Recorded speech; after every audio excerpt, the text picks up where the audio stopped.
Coming up on Avant Technology Insights with Ken Presti. Hosted is the way to go because you can actually spin on a dime and you can make those changes and you can be up and running in no time. Today we're going to be looking at CCaaS, or a contact center as a service, from a 360-degree point of view because our guest, who currently represents a well-known CCaaS vendor, has also been active on the customer side of the transaction as well.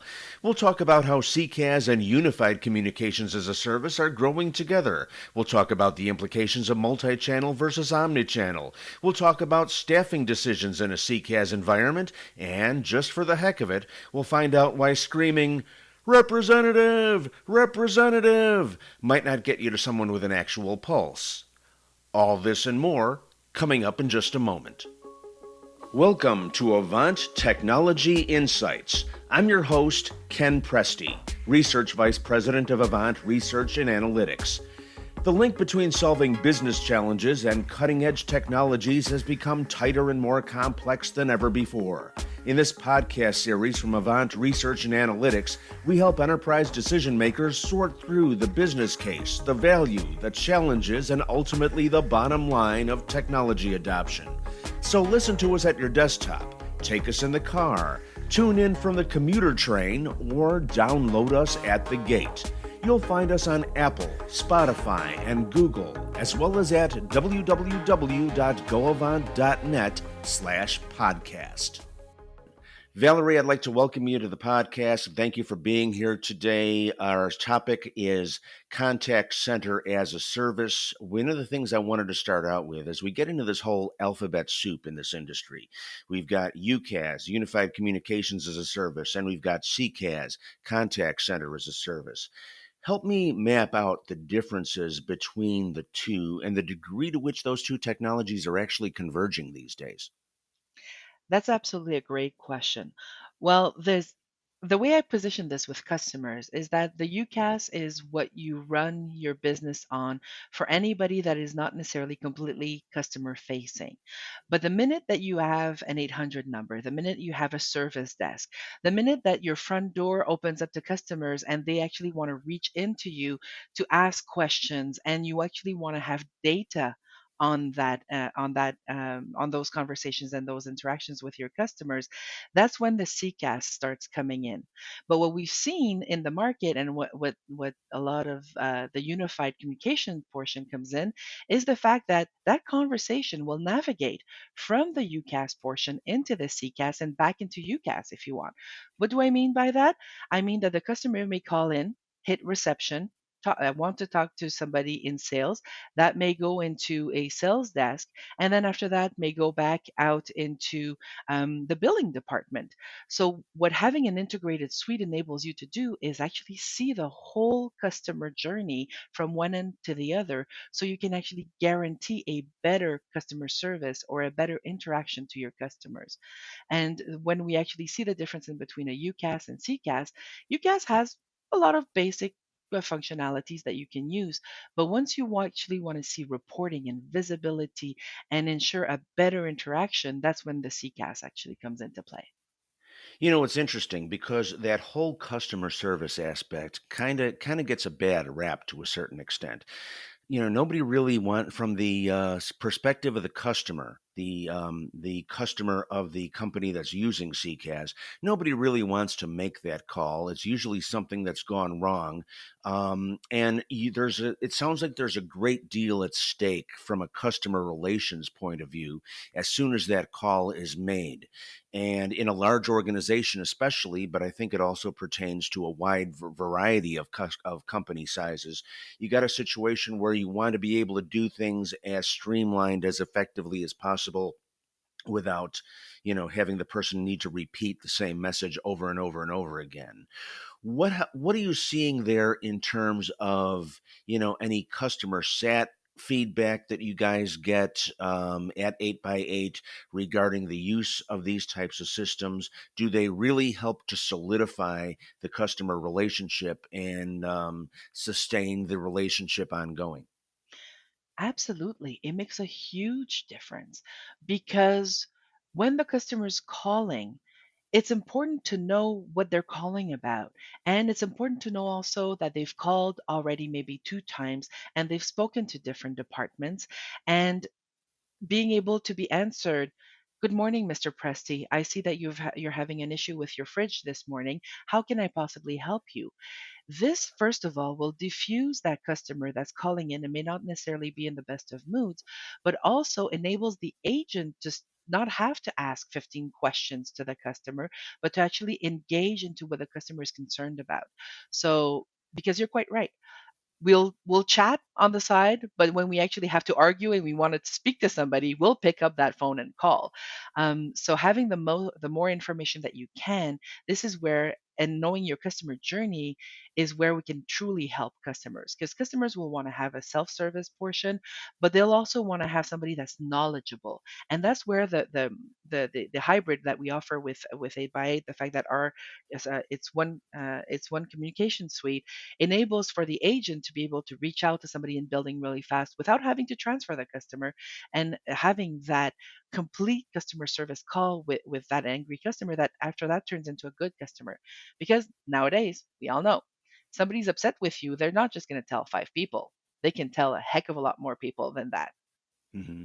Yeah, they're going to go on social media, and they can bash you there, which is never a pleasant experience. Put on for a moment your call center hat, Hmm. and picture yourself as one of these people sitting at the desks fielding these calls. What are the features that you really, really want to have, and that are really going to make a difference in your ability to serve this customer? What are the key things that you need to have at your disposal, working properly and properly integrated with all the applications? Well, definitely, and it's definitely customer recognition, knowing who's calling and what kind of contacts they've had and how long they've been waiting, and being able to identify them, being able to have their account readily available, be able to have some suggestions on the screen as per why they would be calling and what questions they've had before, being able to have access to their complete file, being able to also know the sentiment of that caller, if they've been really upset recently, if their account is not doing well, all of that information being readily available at your fingertips when the call comes in is crucial to the agent. Being able to have that visibility, being able to actually identify them, that is what's really important. One thing that we actually offer through the application is being able to see where they went through in the IVR and what they've listened to. Because so often in my career, marketing will change something and change a message, but the communication doesn't always go. So offering the agent the capability of having a look at where the call went through, and if the customer says, "Well, I was listening to this offer and this and that, and I would like to participate in that offer," if the agent has no idea what that offer is, they lose credibility, and there's nothing Mhm. worse than starting a conversation with a customer when you don't have full on credibility with them. So that's the kind of tools that we offer our customers, that enable the agents to be ready for to take that interaction. So that's something that's very important. All of those together, which we offer on our platform, are really paramount for an agent to give good customer service. Okay, let's kick it up a notch. Talking about the call routing capabilities. This is something that's always, amazed me, because the whole selection process around who gets what call is one of Mhm. those things that frankly amazes me. I mean, there's a lot of different ways to slice up that pie. Give me a little bit of a walkthrough on what call routing does and what some of the options are in terms of setting that up. We only have 20 minutes. I could talk about this for hours. Well, it's evolved a lot in the last, I would say, it was stagnant for about 10 years, and in the last 10, it's evolved tremendously. And I will tell you honestly, the basic call routing is just verifying who's calling and bringing that call to the proper agent. But where we start seeing a lot more a lot more diversity and options for a customer is bringing AI ML inside of that call routing. And with the speech recognition and a portion of self-service, it enables the customers to actually navigate what used to be a awful IVR system, which would give you like press one for this, press two for that. And by the time you're done with pressing nine, you wouldn't remember what option one was. But nowadays, with the enhanced IVRs that we've got, where the customer can just say, I have a question about billing, and it recognizes the customer, their account, what their question is, which department they need to speak to, which is the best agent or the agent actually that dealt with their billing issue the last time, and then it actually tracks the whole thing and delivers that call to that agent. That is where you actually now evolve your systems to a point where it actually not only delivers the technology, but it delivers the proper call to the proper agent, which is really important. And actually setting that up, what I would have to say on that is you have to know your business before you start engaging a provider. Because the thing is, the provider will know the technology, will know the best practices, but you also need to know what you want to do with your callers, and you need to also know what kind of experience you want to give to your callers. And one of the things that I would say to those enterprise leaders out there is call your own numbers. Go through your own system, experience what your customers are experiencing, and that will open your eyes. Because I've spoken to hundreds of customers, and my first question to them is, have you ever called your own systems? And they're like, no. Why? I'm like, call them. It's going to give you a very different point of view, and that will help you to help your provider design the proper experience you want to have. I'm told that some of these AI applications can also detect if the caller is cranky. So they can they can route it to a higher level person who's maybe trained in dealing with angry people. I mean, does it actually work that way? And if so, how? Is it the language? Is it scanning for obscenities or my tone of voice, or how does that work? Well, it's a multitude of different factors, but I will have to say that having deployed internationally, you have to be careful because some different in different countries the tone of voice may change, so you've got to tune that tool to make sure that it recognizes. Because I deployed a customer recently in a European country that their natural language sounds angry all the time, and the tool was having a really hard time because they thought that the calls were escalating all the time. Ah, So that's it interesting. looks for intonation of voice. It looks for also words. So of course, if you're waiting on that line, but that means that you need to enable recording at the IVR level, because of course that means that you're listening in for words, and if that person is actually on the phone and they're not happy, then it can detect those words and all that. But you've got to be careful because if somebody's on their cell phone in outside and it picks up other conversations, so you've got to be careful. I don't think the tools are quite perfect yet, but they've Mhm. made great strides in the last, I would say, 5 to 6 years. That's funny because there's been so many times when I've been on one of these calls and it's like representative, and I've said it like three times and I keep getting, I just keep saying it stronger and stronger, and I'm wondering how that impacts the routing. So Well, I I'm will waiting to give talk you to a somebody to say, dude, chill out, everything's gonna be all right. well, I'll give you a little insider trick. There's a lot of companies that actually do not code that word, or they will only code it after X amount of time to be Ah. actually transferred through.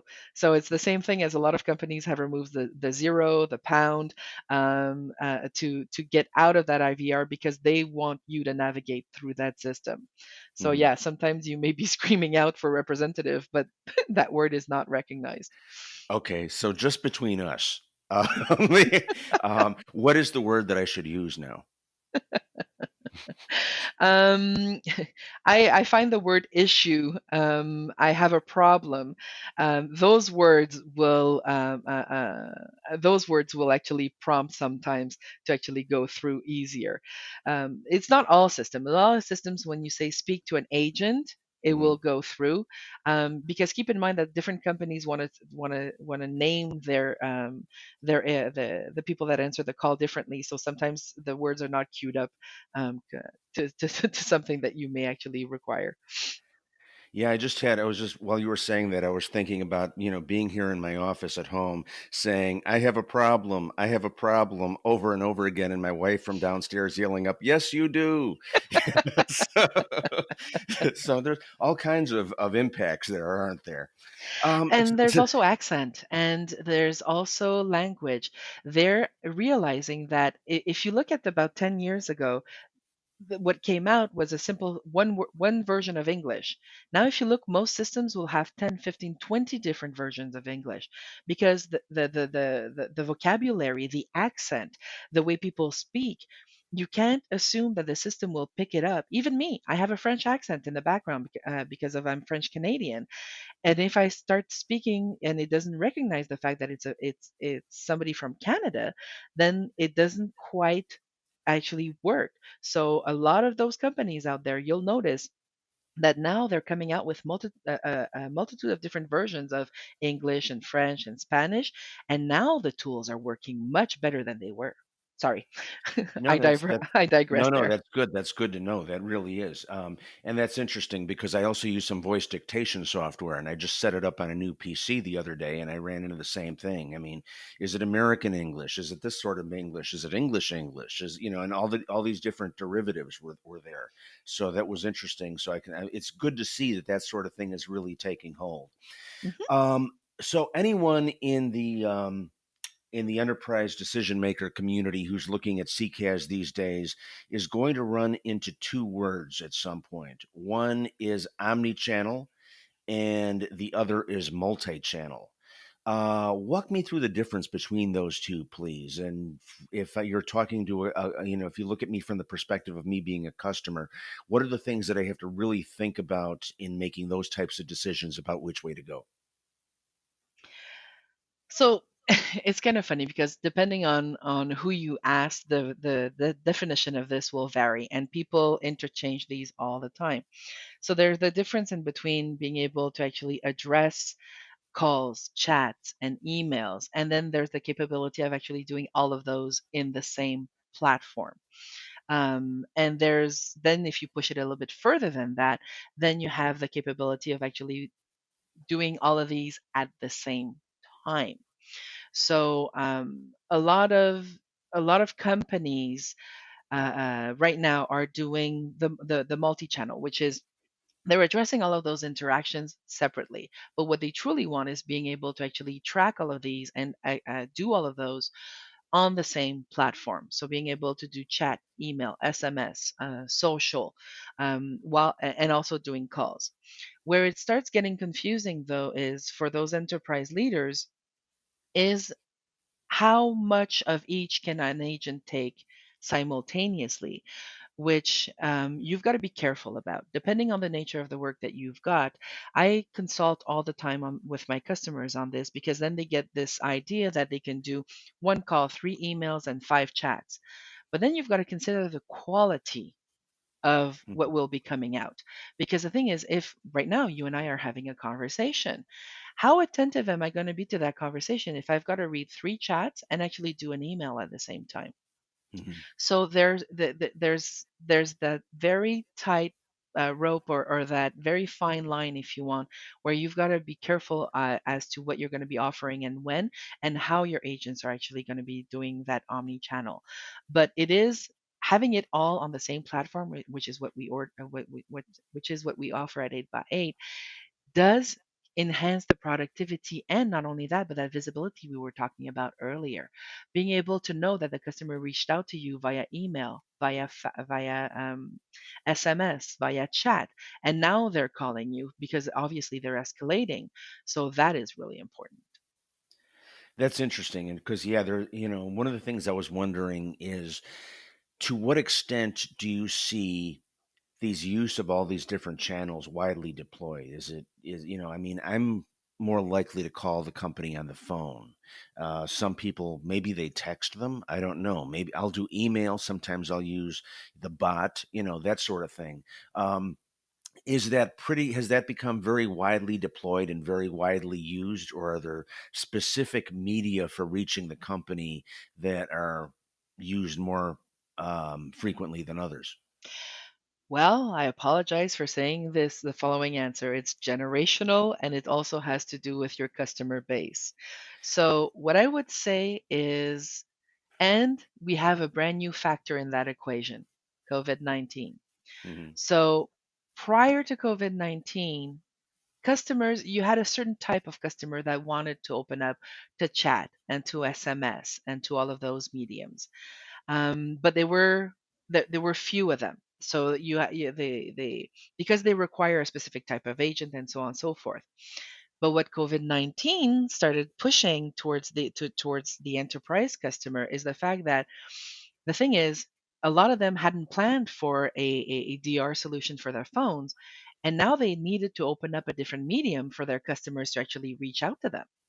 So as much as we were seeing it, but not that much in a lot of the customers that were coming to us in the last 4 months, I would have to say that it's the ones that were not quite interested at opening up those mediums. Now their eyes have been opened and they're realizing that, you know what, we actually have to start thinking about opening up chat and email and all that, but that comes with a different type of agent. The agent that is comfortable on the phone may not necessarily be comfortable writing up a chat or an SMS and so on and so forth, because Hmm. like we all know, the written word stays. So that's a very different thing these days. But we're seeing it move. It's like video in contact centers. It was not there for the longest time, and now people are starting to consider it. 10 years ago, some of the studies were saying that voice was going to completely go away by 2020. Not quite. We still have a good 60 to 70% voice, but I do think that in the next 3 years, the other mediums are going to get much higher earlier than anticipated. You know, you brought up an interesting point, an especially interesting point a moment ago, and that is that the written word stays. Okay, Hmm. so if because I was actually looking at it through the other end of the telescope, I'm thinking, okay, you would probably start out the newbie on some sort of a text thing because they can look things up and they don't have to speak off the cuff. On the other hand, what they write is, I don't want to say it's a contract, but it's going to be viewed as such to certain people anyway. So you really have to be careful with that. So it's kind of a double-edged sword. Where would from your contact center experience, where would you start your newbies out? Would it be on more on the tech side or on the voice side? I've got a very, I've got a different perspective on this. Ooh, lay it on Um, us. Go ahead. so traditionally, a lot of contact centers start on voice and then you move on to other things because you get more knowledge and all that. Hmm. The thing is, like we said, the written word stays. So the person that you've hired that may be really, really good on the phones, then you put them in email, and then it's all good and nice if you've got templates and all that kind of stuff. But if they actually have to freeform and they have to actually type themselves, that's a very different ballgame. Because the thing is, you might not have interviewed that person the same way. So when they interviewed with you, you didn't verify their grammar, you didn't verify how they were writing, you didn't verify like the vocabulary and all the tests that can come with it. So the thing is that that person that may be great on the phone may be absolutely awful from a written form perspective, and that applies to SMS and text and sorry and social and chatting and email.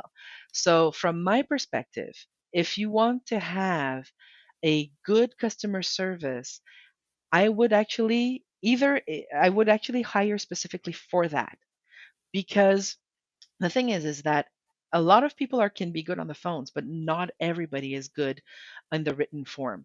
So if I was hiring right now for a contact center, I would actually have tests for my agents that would be coming in to verify how good their whatever language they speak, how good their written word is. first of all. And if I'm thinking about navigating somebody from the phone to those mediums, then I would test these agents too, because you can't just willy-nilly send them there and then after that having issues because listen, if you post on on a custom on a company website answers on social media, guess what? You don't want to be the butt of jokes. You really Hmm. want to make sure that what has been answered represents your company. So that's where I would actually hire specifically for those mediums.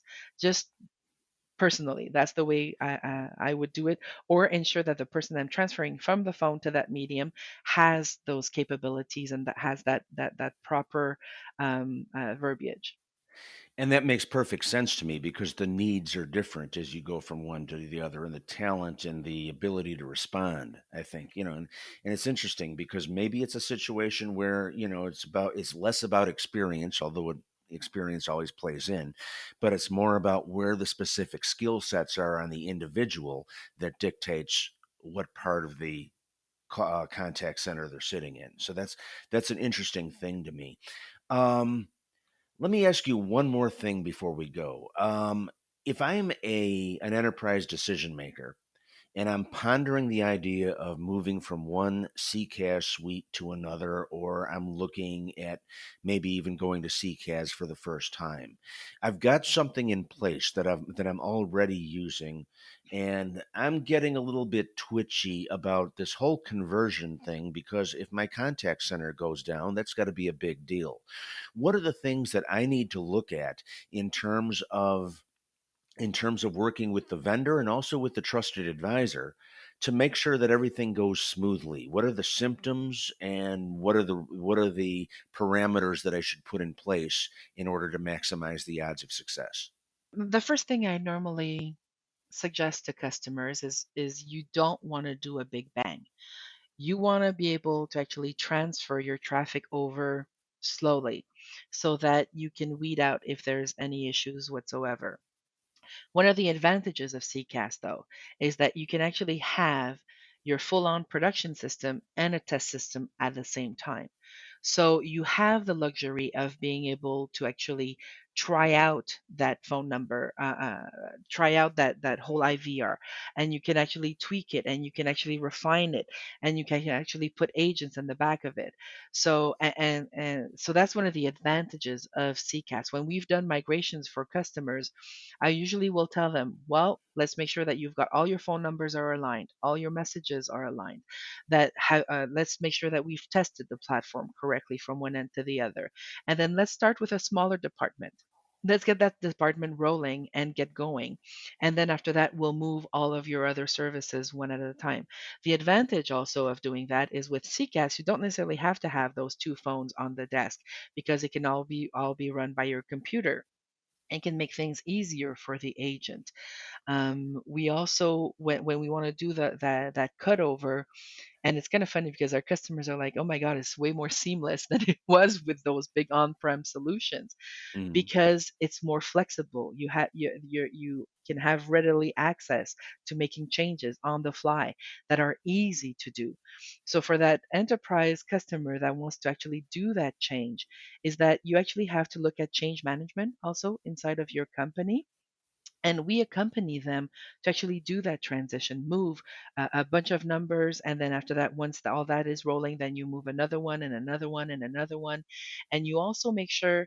I'm a big proponent of doing those changes in a low volume days, so not at the beginning of your week, but towards the end of your week, so that you remove those pressures from the customer side where they're getting nervous, and because the thing is, they're used to seeing that big server room with all of that on-prem equipment, and sometimes they have that uncertainty when they're moving to CCAS because they can't really see and touch and feel the system, and they're like, how can this go live and still do testing? Because we give them that flexibility, and once we're done, you can actually see the relief in their eyes. And I've done so many of these, and they're like, "That's it." Like, "Yep, that's it. We've just ported the number over. It's now rolling on our system, and you're done. You can start shutting off the other side." And that's one of the great things when and accomplishments, a sense of accomplishment when you're done with one of those transitions. So for that enterprise customer, I would say CCaaS is the easier, more friendly way of actually running your business because you can actually move on a dime. And COVID-19 has shown that for all the customers that we have and the customers that were hesitating is that hosted is the way to go because you can actually spin on a dime and you can make those changes and you can be up and running in no time. That's awesome. That's awesome. It's interesting because I spend a lot of time talking about technologies, and you can get really deep into the bits and bytes. But the thing about the CCAS space is it's an interesting fusion of the technological and almost the sociological aspects of it, because there's so much of it that relates to your relations with your customer. It's just a fascinating space. So, Valerie Espie Bourseau from 8 by 8, thank you very much for being our guest here today. Some very interesting insights on contact center as a service. We really appreciate your time and have a great rest of your day. Thank you for having me. You've been listening to Avant Technology Insights, featuring information and opinions on how key technologies can be leveraged to solve business problems. Avant Technology Insights is a service of Avant Communications, a platform for IT decision-making. All opinions expressed in this podcast are those of the guests and the host. For more information, please feel free to download our research reports and other resources at www.goavant.net. That's www.goavant, as in victory, ant.net. For Avant Research and Analytics, this is Ken Presti.